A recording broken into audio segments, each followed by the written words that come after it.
سلامتی ہو آپ پر جہاں بھی آپ ہوں۔ یہ وہ طالبان تو بہرحال نہیں ہیں جن کے امیر ملا عمر تھے اور ان کے صف اول اور دوم کے متعدد ساتھی دارالعلوم اکوڑا خٹک یا جامعہ بنوریا ٹاؤن کراچی کے فارغ التحصیل تھے،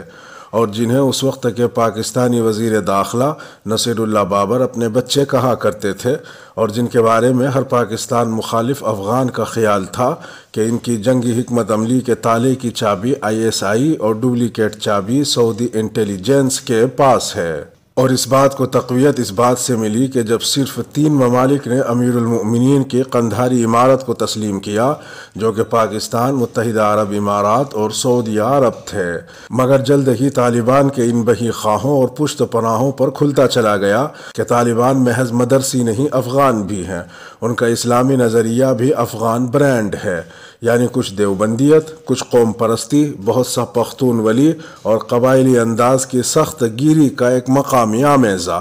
اور پھر یہ بھی واضح ہوتا چلا گیا کہ طالبان اپنی مدد کے بدلے پاکستان اور خلیجی ممالک کے احسان مند سہی، مگر وہ اظہار تشکر کے لیے متواتر فرشی سلام کے برصغیری درباری کلچر سے کوسوں دور ہیں۔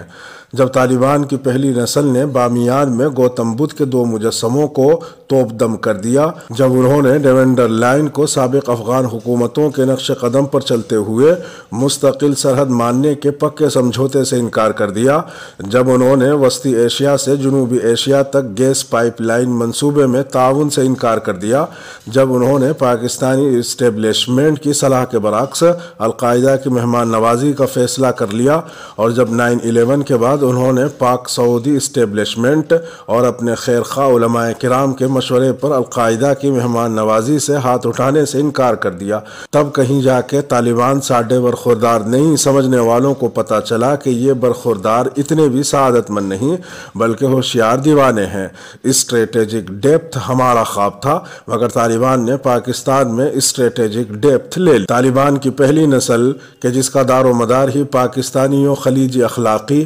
مادی اور سفارتی مدد پر تھا، اگر وہ بھی ہماری خواہشات کے اعتبار سے تابع دار ثابت نہ ہو سکی تو طالبان کی موجودہ نسل سے مرضی کے معاملات طے کرنے میں کہیں زیادہ مشکل پیش آ سکتی ہے۔ گزشتہ طالبان نسل کے برعکس موجودہ نسل کی تربیت اور رگڑائی 20 برس پر پھیلے میدان جنگ میں ہوئی ہے۔ پہلی نسل کے برعکس یہ نسل نہ صرف تصاویر کھنچوانے سے نہیں ہچکچاتی بلکہ اسے بین الاقوامی اور علاقائی سیاست کی ابجد، بڑی طاقتوں کی گریڈ گیم اور مذاکرات کے آرٹ سے پچھلوں کے مقابلے میں کہیں زیادہ واقفیت ہے۔ پہلی نسل کی قیادت 100% پشتون اور وہ بھی جنوبی افغانستان کے پشتونوں کے ہاتھ میں تھی۔ دوسری نسل میں آپ کو پشتونوں کے ساتھ ساتھ ازبیک، تاجک، ہزارہ، حتیٰ کہ بلوچ نژاد طالبان کمانڈر بھی مل جائیں گے۔ پہلی نسل کے طالبان کو کابل میں حکومت بنانے میں کامیابی کے باوجود شمالی افغانستان کو عسکری اعتبار سے اپنے زیر نگی لانے میں ایڑی چوٹی کا زور لگانا پڑا، مگر پھر بھی مکمل کامیابی نہیں ہوئی۔ مگر طالبان کی موجودہ نسل کی بیشتر توجہ اس وقت وسطی ایشیائی ریاستوں سے متصل شمالی صوبوں اور ایران سے متصل مغربی صوبوں پر کنٹرول کی کوشش پر ہے۔